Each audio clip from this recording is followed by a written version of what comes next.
In the fast-moving world of news, it's easy to miss the meaning between the lines. That's where we come in. Each episode, we take real headlines from Newsline Philippines and let AI break them down. Not just the what, but the why it matters.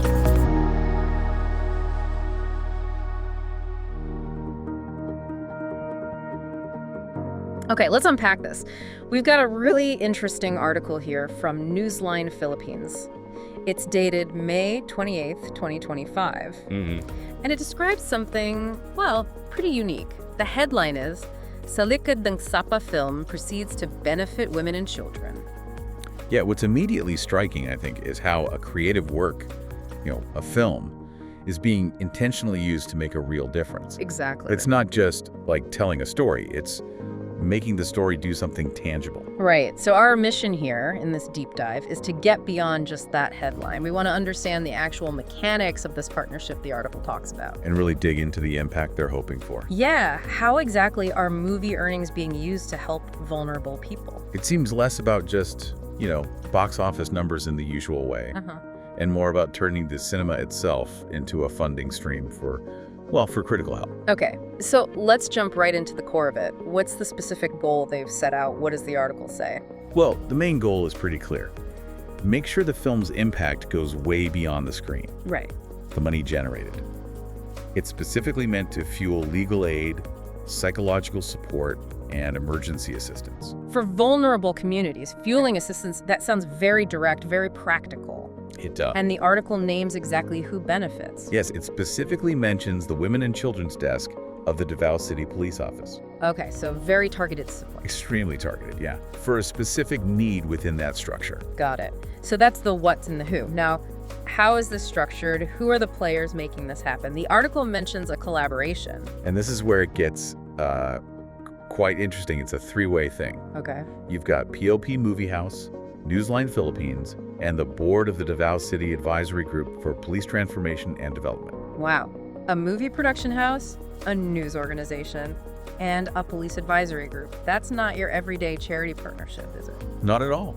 And you have to think, what does that specific mix achieve? Right. What's the thinking there? Well, it seems kind of designed to cover different angles. You've got the production and maybe distribution side with POP Moviehouse. Makes sense. Promotion, getting the word out. Maybe that's Newsline Philippines. And then the direct link to the beneficiaries through the police structure.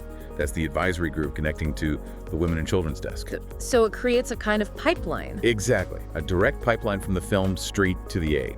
And they formalized this. The article mentions an agreement. Yep, a memorandum of agreement, an MOA, signed in Davao City, it says, on the Wednesday, which lines up with the article date, May 28th. Okay, so the structure is formally in place. I think so.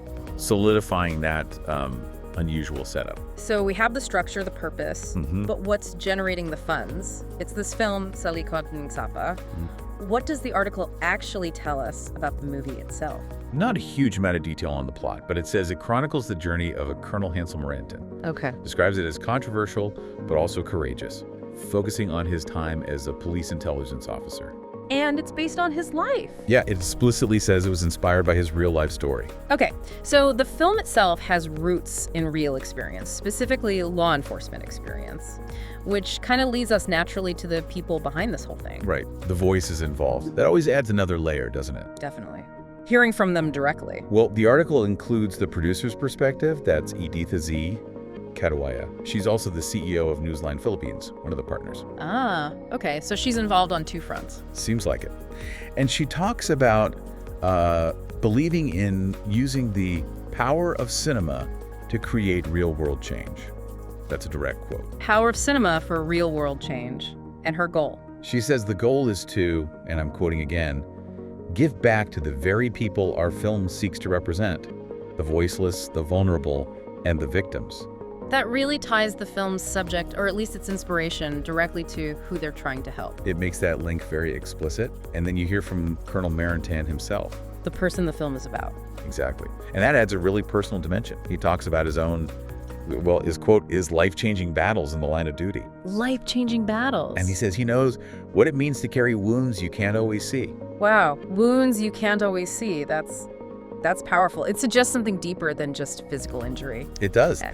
And he frames his reason for getting involved quite simply. He just wants to, quote, share with others who suffer in silence. Sharing with those who suffer in silence. But his desire to share and support gets, well, even more context from something else the article reveals about him. Oh, what's that? It states that he is now, officially, classified as a person with disability, a PWD. Really? Okay. Does it say why? Yes, it does. It says it's because of life-altering injuries he sustained during high-risk police operations against criminal groups. Ah. And it actually gives some specifics. It mentions, let me check, 52 metal screws. 52? Wow. 4 titanium implants, artificial knuckles, and he also lives with hearing loss. Goodness. That's a lot. That detail really lands the impact when he says, what was the quote? He says, I am one of them now. I am one of them now. Yeah, that hits differently knowing the background. It really does. It shows this profound connection he must feel to the PWD community, born from his own really significant hardship. And it's not just a feeling, right? He's doing something about it. Exactly. The article notes he's also committed to supporting PWD organizations now. Okay. He says, it's my turn to give back. So his personal journey, his own vulnerability, is directly driving this wider support. It's like his experience became a catalyst. A powerful one, it seems. Yeah, The article also includes a voice from the advisory board side. it does. Roy Jeanson, he's the president of that board. He sees the movie as a reflection of the sacrifices made by the police. So acknowledging the connection to law enforcement reality. Right. And he specifically points out the practical value of this whole initiative. He says the generosity of the producer and Marantan in sharing part of their proceeds means a lot for the protection and transformation program of the Women and Children's Desk. So confirming that this funding is genuinely needed and appreciated on the ground. Exactly. It highlights how crucial this external support is for their work. Stepping back just a bit, the article mentions the film's reach. It's not just staying local in the Philippines. No, apparently not. It's actually set for an international premiere. This July, it says. Oh, interesting. Any specific locations mentioned for screenings? Yeah, it lists Poland and South Africa as initial spots. Poland and South Africa. Okay, so they're really aiming for a global audience for this story, and by extension for the cause linked to it. It seems that way, launching it onto a world stage. And bringing all these threads together, the article wraps up with a statement that kind of sums up the whole philosophy here. Yeah, it's just a strong one. Yeah. It says, justice does not end when the credits roll. It begins when the audience rises to act. Begins when the audience rises to act. That's definitely more than just entertainment. It's a call to action. It positions the film as just the start, doesn't it? It really does. So, thinking about everything this article lays out, what's the main takeaway for you from this deep dive? I think the core thing is seeing how a creative project, this film, which itself comes from real struggle, how it's being deliberately used. Right, the structure. Yeah, through this really unique partnership film, media, police advisory group. It's set up to provide direct, actual support. Legal, psychological, emergency aid. Exactly. Yeah. Channeling money and attention straight to these specific groups. Yeah. Women, children, and now, with Colonel Marantan's involvement, also persons with disability. It really is a fascinating example of how different fields that don't always overlap, can come together for social good. Using storytelling, using personal experience, like Colonel Marantan's own journey, his PWD status. It's not just about awareness here. It's like a concrete path to funding help for people who need it. It kind of shifts the role of art, doesn't it? From just reflecting life to actively trying to improve it. Yeah, turning a personal story into real collective action and aid, it's quite something. It is. And, thinking about Colonel Marantan sharing his own physical challenges, his identity now as a PWD, and how that clearly fuels his drive to give back, it really makes you wonder, doesn't it? Yeah. How does acknowledging, maybe even sharing our own vulnerabilities or hardships, how might that actually empower us, or maybe empower others around us to step up and contribute more meaningfully, to help others who are suffering,